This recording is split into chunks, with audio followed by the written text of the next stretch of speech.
Então, antes de iniciar as apresentações, a gente tem um convidado especial para iniciar as nossas semanas de apresentação, né? E a gente queria aproveitar esse momento de abertura para trazer aí um conteúdo muito atual e relevante para vocês, com a participação de uma pessoa também muito especial aqui, que é orientando aí o professor Douglas, no mestrado em Educação Profissional e Tecnológica.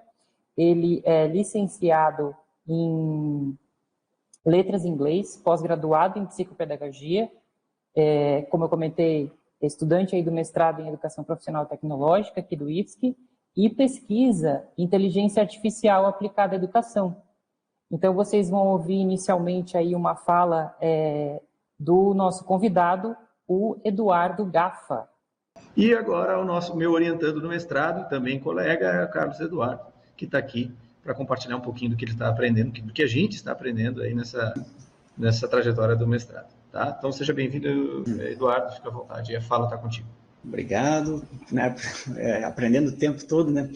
Obrigado pela oportunidade, pela honra desse mega evento, eu não tinha noção do tamanho do evento. Boa noite a todas, boa noite a todos também. Então, a gente começa pegando aqui um ponto que para mim é bastante caro, que é assim, a inteligência artificial, e eu sou muito crítico em relação a ela, da mesma forma que às vezes sou entusiasta também, ela é nada se ela não vier junto de professores inovadores. Aí sim a gente pode falar no que a gente vislumbra, né, numa transformação educacional. E aqui, então, a gente tem uma pequena introdução dizendo que a inteligência artificial nos possibilita mudar e melhorar a forma como a gente ensina e aprende. E só que para promover essa mudança, a gente tem que saber utilizá-la com criatividade, criticidade e responsabilidade. Então, usá-la a favor da inteligência humana, porque ela por si só não significa muita coisa.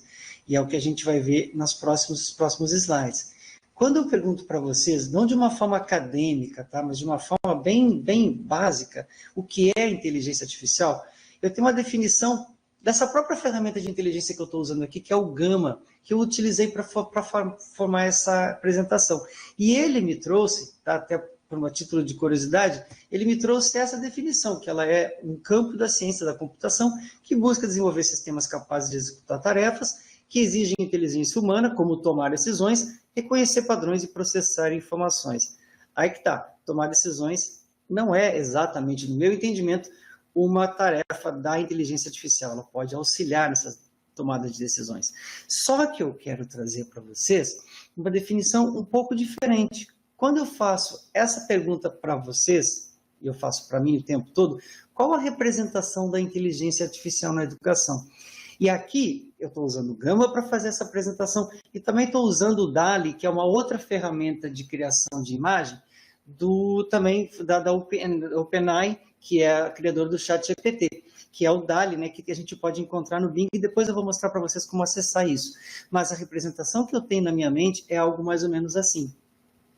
A gente tem o livro, tá? Só que assim, a gente tem o velho livro, agora repaginado de uma forma interativa, certo? Então, a inteligência artificial nada mais é do que um recurso como um livro que traga as informações para a gente. A única diferença que eu vejo, e eu estou sendo aqui reducionista, é a capacidade, a possibilidade, aliás, que a gente tem de interagir com ela, certo? De refletir sobre as informações que ela nos traz. Eu quero lembrar que quando um cidadão chamado Comênios, eu acho que em 1860 e poucos, ele introduziu o livro didático, ele sistematizou o ensino por meio do livro didático. Muita gente achou aquilo uma coisa do outro mundo, porque o conhecimento deveria ser passado de forma oral, e ele quis sistematizar aquilo. E muita gente ficou impressionada com aquela inovação. E muita gente, assim como ficou impressionada, também ficou avessa àquela inovação, porque não acharam que aquilo era necessário, que aquilo seria o que acabou para nós sendo hoje uma coisa indispensável na educação. E a gente tem agora, então, passados aí 150 anos, vamos dizer 160 anos de Comênios, que é o pai da didática moderna, sei lá, da pedagogia, por introduzir esse livro didático, a gente tem aqui, então, agora o ChatGPT ou as outras ferramentas de inteligência artificial sendo empregadas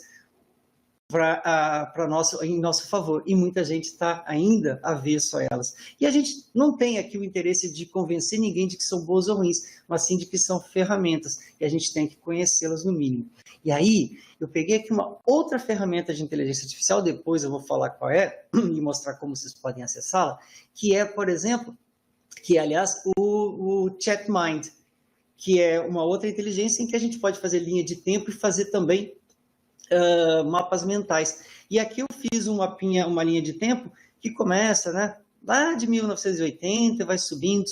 Aliás, começa aqui da pré-história, passa por 80 até chegar aos nossos dias.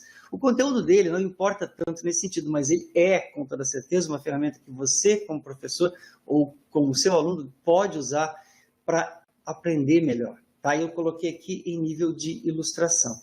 Mas como a gente estava falando, tá, da inteligência artificial, e a gente mencionou o Comenius e as mudanças, a gente tem aqui um mapinha, ele foi gerado por um trabalho daqui de Golden Cats, está aqui embaixo, ele foi gerado pela...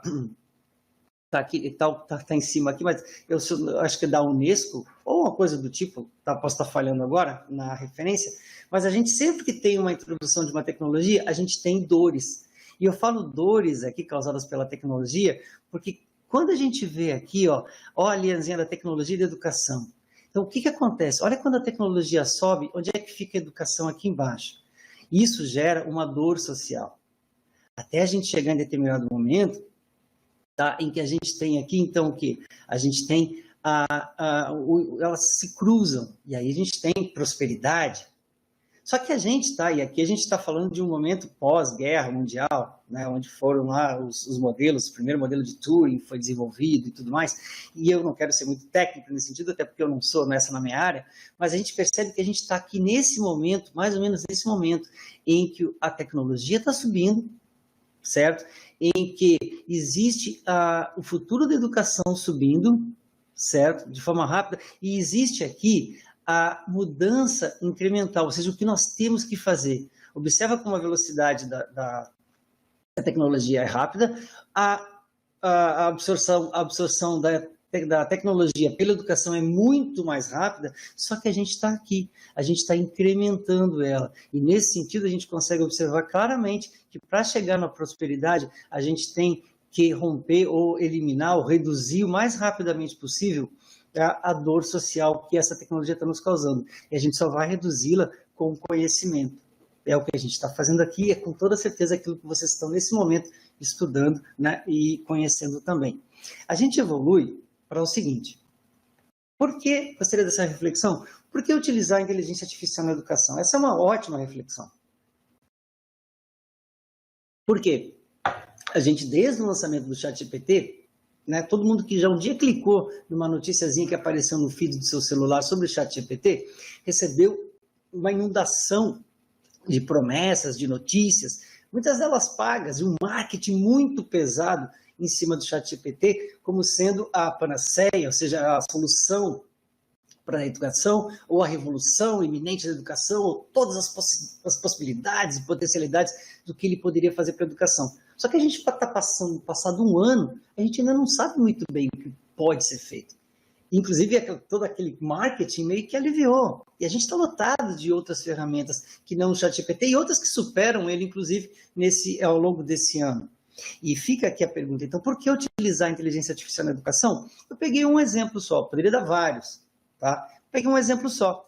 Um deles está aqui, por exemplo, que essa aqui é uma matéria do dia 30 de novembro, que diz que metade dos brasileiros usa a inteligência artificial, dos universitários brasileiros. E isso, por si só, já é uma razão. Porém, aqui cabe uma reflexão de que a gente está falando aqui de universitários brasileiros. Eu sei que muitos de vocês não vão lecionar só para universitários, vão lecionar também, até pelos trabalhos que eu observei, vão lecionar para o ensino médio. E se o universitário já tem um pouco mais de uma formação, já tem uma condição de desenvolvimento intelectual mais capaz de conseguir entender a inteligência artificial nas suas verdades e mentiras, nós temos, por um outro lado, um grupo maior de alunos que estão no ensino médio e que estão utilizando estão tentando utilizar essa inteligência artificial. E nessa diferença existe um gap aqui, existe um vazio. O vazio qual é? O vazio instrucional, é o vazio incremental. Quem é que está incrementando a inteligência artificial? Para os universitários, e quem está subsidiando esse conhecimento para os mais carentes, os mais expostos, ou os mais, como é que eu posso dizer, os que estão mais em perigo, tá? Pelo mau uso da inteligência artificial, que são os adolescentes que estão no ensino médio. Certo? Então, se nós temos um motivo que são os universitários, imagina só, quem é que mediu quantos do ensino médio já estão utilizando isso? E junto desse uso, a gente tem os riscos, a gente tem as ameaças, tem plágio, tem uma série de coisas que podem advir do mau uso da inteligência artificial. E aí, essa pesquisa é interessante, tá? Eu fui na raiz dessa pesquisa, e que traz essa informação aqui, que 4 em cada, ou seja, 40% dos estudantes no mundo todo dizem que eles usam a inteligência artificial generativa, que é o modelo do ChatGPT, para os seus estudos universitários. E se a gente for observar, o Brasil é o 6º país aqui agora, no mundo, veja que metade já usa, mas ele é o 6º país do mundo, 52% dos alunos dizem que já usaram a inteligência artificial. E eu me pergunto, eles utilizaram a inteligência artificial com qual instrução? Quem os apoiou nesse sentido? Quais foram as práticas pedagógicas que levaram esses alunos a fazer esse uso? Certo? Essa é uma reflexão. De novo, por que usar? Porque ela já está sendo usada. Por que adotar? Porque ela já está sendo adotada. O que a gente tem que fazer é ampliar a nossa velocidade incremental, da mudança incremental, para que a gente possa, então, fazer com que a educação se aproxime mais da tecnologia de uma forma mais segura. Certo? E aí, quais são os recursos de inteligência artificial que podem ser empregados na educação? E isso vocês devem ser mais habilitados do que eu, até por trabalharem com tecnologias, mas no sentido de pensar quais são as ferramentas que a gente pode usar. Eu tenho algumas minhas, e aqui eu não quero fazer marketing, mas eu quero, por favor, não tem nenhum princípio aqui, eu colocar as ferramentas que eu uso, os recursos gratuitos que eu entendo como aplicáveis na sala de aula. Como é que eu sei que são aplicáveis? Porque eu já apliquei e vou mostrar como. E aqui vem uma outra questão também, gratuito. Quando a gente lê aqui gratuito, a gente sabe que de gratuito não tem nada. Todos eles têm versões pagas. Mas então, qual é a gratuidade que fica? Qual é a bondade que está por trás da gratuidade? A bondade que está por trás da gratuidade é que nós estamos testando a máquina para eles, para que eles possam, então, os detentores do conhecimento das IAs, possam vender os seus planos Plus para as pessoas que queiram pagar. O ChatGPT pode ser utilizado de graça, mas ele tem uma versão de $20 e outra versão que está surgindo aí que é um pouquinho mais baixo, do volume mais baixo de mensalidade. Mas observa que, primeiro, não existe nada de gratuito. Nós estamos trabalhando quando a gente usa e quando eles pedem o nosso thumbs up, o nosso thumbs down, certo? Então, de gratuito não tem nada. E eles estão aprendendo e treinando a ferramenta, testando em nós, que fazemos uso gratuito. Mas vamos lá. A gente tem o Bing, que faz buscas online, tá? Ele está online. Existe o ChatGPT na versão 3.5, que é a versão gratuita, ele não é conectado, ele não está online, mas ele gera textos de muita qualidade. Existe o Cloud, que é a ferramenta mais poderosa que o ChatGPT, ou qualquer outra que eu já tenha testado. Ele está disponível nos Estados Unidos, é disponível na Grã-Bretanha. Eu tenho um acesso dele que antes de ele simplesmente, eu entrava com VPN, ele me dava o acesso, então eu já tenho um login com ele, mas qualquer que queira entrar hoje vai ter dificuldade porque ele manda uma mensagem para o celular para que possa liberar o acesso dele. Como ele vai verificar que o seu código de área não é da Grã-Bretanha ou dos Estados Unidos, ele não vai acessar, não vai dar o acesso para você. Mas em breve ele vai estar disponível aqui. Uma outra ferramenta bastante boa de usar, bastante eficiente de usar, boa é muito, né? É o Google Bard. Criação de exercícios, também geração de texto, geração de ideias, todos esses aqui nos geram ideias, tá? Nos fazem análise. Só que esse aqui faz uma análise textual, o Cloud, uma análise textual muito, muito interessante, não só no que diz respeito à análise sintática das mensagens que ele vai receber para nos dar uma resposta, mas sobretudo na análise semântica. Então ele está muito poderoso porque ele está aliando análise sintática com análise semântica, significado, para nos dar retornos, tá? A partir dos nossos comandos. O ChatMind, que foi o que eu usei aqui para fazer o mapinha que eu mostrei para vocês, o Gamma, que eu utilizei para fazer essa apresentação, tá? O SciSpace, que é uma ferramenta que trabalha muito, muito bem com paráfrases, citações, inclusive ele modula, ele pode ser trabalhado de forma de uma linguagem criativa, modulando o estilo, a forma, o estilo daquela mensagem. Vale muito a pena ser testado. E o DALL-E, que eu usei aqui para criar essas imagens, usei entrando via Bing.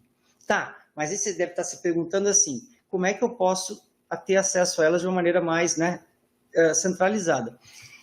Essa plataforma que eu estou mostrando aqui é uma ferramenta que eu utilizei para os meus alunos de ensino médio, para iniciá-los, para começar o letramento deles em relação à inteligência artificial, tá?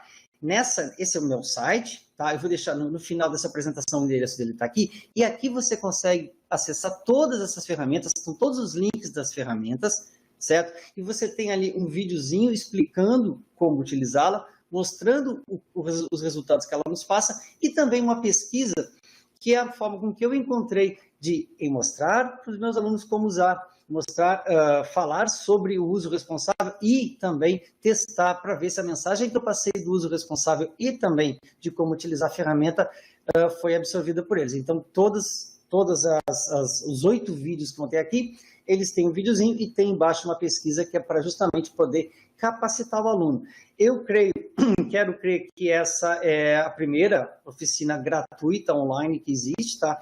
Inclusive ela certifica os alunos para quem quiser usar, ela está gratuita e aberta, e ela foi criada no intuito então, de ajudar os mais expostos aos riscos da inteligência artificial que eu falei, que são os alunos de ensino médio, e é claro também fazer com que o professor possa aprender para poder então ter o acompanhamento devido do aluno, certo? Mas vamos então nos encaminhando para o final, e aqui a gente pensa juntos quais são os benefícios do uso dos recursos de IA nas práticas pedagógicas, e é isso que eu tenho estudado bastante numa extensa coleção de artigos que eu tenho estudado para tentar chegar quais são esses benefícios, o que a academia está dizendo sobre os benefícios hoje. E aqui eu elenquei 3 que ele gera, e eu testei isso com os meus alunos, inclusive se vocês entrarem no site vão verificar uma matéria que saiu na TV aqui em Florianópolis há uns 3 meses, mostrando como é que essa prática foi trabalhada, tá? Ele promove engajamento, tá? E dá o protagonismo para os estudantes. Enquanto administração de professores, ele economiza o nosso trabalho docente, ele é uma ferramenta que depois que você está habilitado, ele nos oferece muito, e ele também personaliza e adapta qualquer tipo de conteúdo para contextos diferentes, tá? Para um uso interdisciplinar ou multidisciplinar, por exemplo.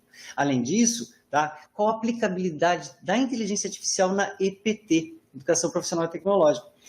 Ela é muito aplicável em metodologias ativas, como ensino híbrido, para trabalhar à distância, por exemplo, resolução de problemas e abordagens baseadas em projetos que abordem problemas você trabalha o projeto em si para desenvolver esse problema com o uso da inteligência artificial como auxiliar e simulações de situação do trabalho e desenvolvimento de técnicas. Então, ele é excelente, a inteligência se propõe muito a esses 3 tipos que foram elencados aqui, existem muitos outros. E mais, eu sei que eu estou chegando no meu finalzinho, as perspectivas que a gente tem, tá? Focado dentro do nicho EPT, do escopo da EPT, as perspectivas a gente tem inclusão à cultura digital, que inclusive é previsto na BNCC, comunicação crítico-reflexiva e também autonomia e adaptabilidade. É óbvio que tudo isso só vai ser bem sucedido, né, na prática educativa, na prática pedagógica, contanto que seja mediada pelo professor e também, né, auxiliada pelo professor na medida em que ele possa poder orientar os seus alunos nesse trabalho, tá?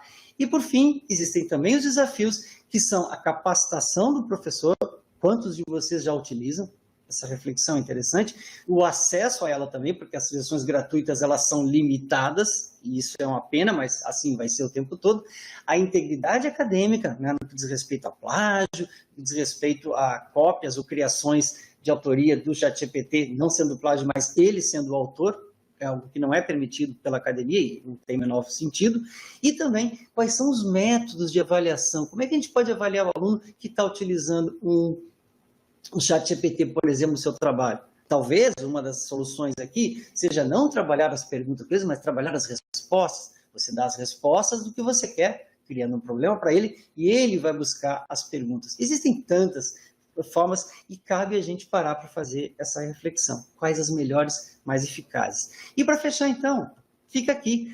Aqui está o site, tá? eduardogafa.com.br/ensino-comia, ensino com inteligência artificial. No Instagram, também no YouTube, vocês encontram os mesmos vídeos que vão estar no site. O site ele é instrucional, mas no YouTube e no Instagram esses vídeos estão disponíveis, sobretudo no YouTube, que são vídeos mais longos, onde eu faço várias comparações e simulações e mostro todas as ferramentas que eu falei aqui. E também existe um grupo de professores, eu vou pedir para o professor Douglas depois colocar o linkzinho aqui, um grupo de professores que são professores que estão trazendo educação, a inteligência artificial para dentro da sala de aula. E é um grupo que eu criei como se fosse uma comunidade de prática. Todos estão convidados, eu vou deixar o link aqui para vocês mais adiante. E para a gente fechar agora, por fim mesmo, fica a reflexão, a inteligência artificial nos permite transformar a educação. Isso é patente. Porém, é a inteligência humana que vai poder tornar real tal transformação. Sem a inteligência humana, sem a reflexão, sem a responsabilidade da inteligência humana, a inteligência artificial é nada. É como um livro didático fechado. Agradeço muito a atenção de todos vocês.